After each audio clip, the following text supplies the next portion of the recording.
中国说美国开了挂，美国说赢得不轻松。CSIS 的24场对抗到底演了什么？各位网友，大家好，我是刘小飞。前几天我们说到美国的战略与国际中心，就是 CSIS 今年呢又搞了例行公事，搞了一回桌面模拟对抗演习。想定的背景是2026年解放军出手解决台湾问题，而演习的目的呢是要研究一下美军有没有实际能力阻止解放军，如果有，用什么方式更合适。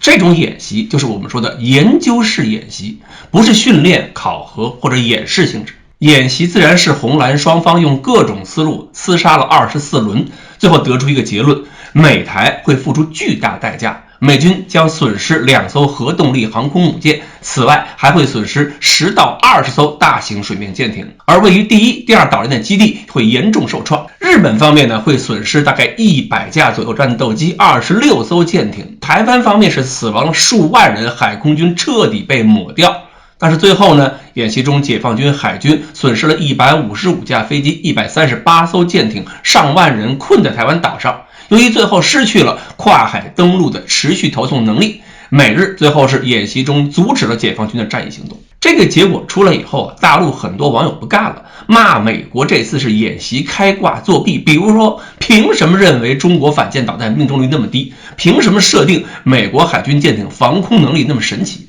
台湾那边也有退役的爱国老将领骂美国是拿台湾当纯粹的牺牲品。其实这些演习很大程度上代表了美军的关注点和未来的可能发展方向。我们呢，与其去骂，更应该去分析美军的哪些思路是有一定道理的，哪些是真不行的。不管这次演习还是去年那次演出了美军海外机动兵力全军覆没的那个演习，差别呢仅仅是不同团队扮演了红蓝双方，操作水平不同。但是核心思路20多年来是一直没变的。2004年前后，我在舰船知识还有现代舰船上发表了4-5篇文章，就是写美军这个思维，并且说解放军海军必须远距离前出，才能承担必要的预警和拦截任务。而前几年呢，我们也搞过简单推演，就是我跟王宇田一起扮演美军，而对手呢是科工局和战略支援部队的同志，他们承担模拟对台攻击。那么推演中，我跟宇田也是模仿美军这个思维。简单说，我们要实现统一，解放军少不了大规模跨海登陆作战，这就相当于千军万马过独木桥。那么美军不会也不用去想办法去打我们的千军万马，而是会把拆这个桥当成他们的战役任务节点，就是要争取打掉我们的重装备跨海登陆作战能力。美国前年还搞了一次推演，演习中呢还刻意把我们第一批登陆部队放上岛，然后打击我们返航的登陆舰艇，从而切断岛上解放军部队跟后续部队的联系，打算重新打成另一场金门战役，让解放军损失最大化。而解放军呢，从20多年前内部激烈讨论，多数人反对海军前出呼声占优势，到后来也慢慢认识到了海上战役纵深对保护登陆部队的重要性，最终形成了海上拒止作战、航母前出警戒的这么一个发展格局。其实也都是因为军内的研究人员看清了美国这个思维，这才是我们这么多年反复观察美军这些演习最大的价值所在。至于说美国怎么看我们的反舰导弹突防能力，那都是技术细节问题。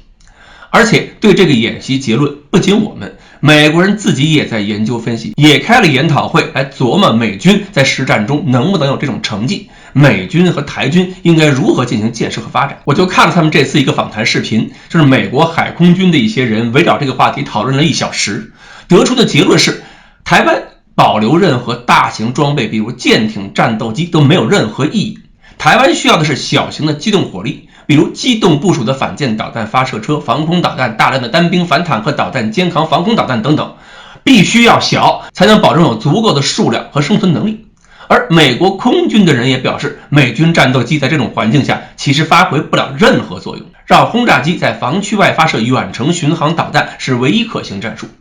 美国海军的人也表示，就不该让任何水面舰艇靠近中国以身犯险，美国必须考虑使用潜艇发射超过中国拦截能力的大数量的巡航导弹。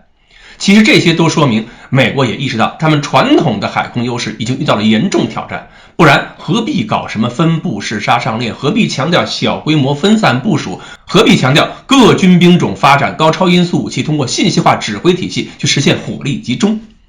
所以我觉得呀，咱们更多应该是研究对方，而不是去纠结美国是否作弊。人家拿枪瞄着你，你难道非要纠正对方，告诉对方怎么样才能瞄得更准吗？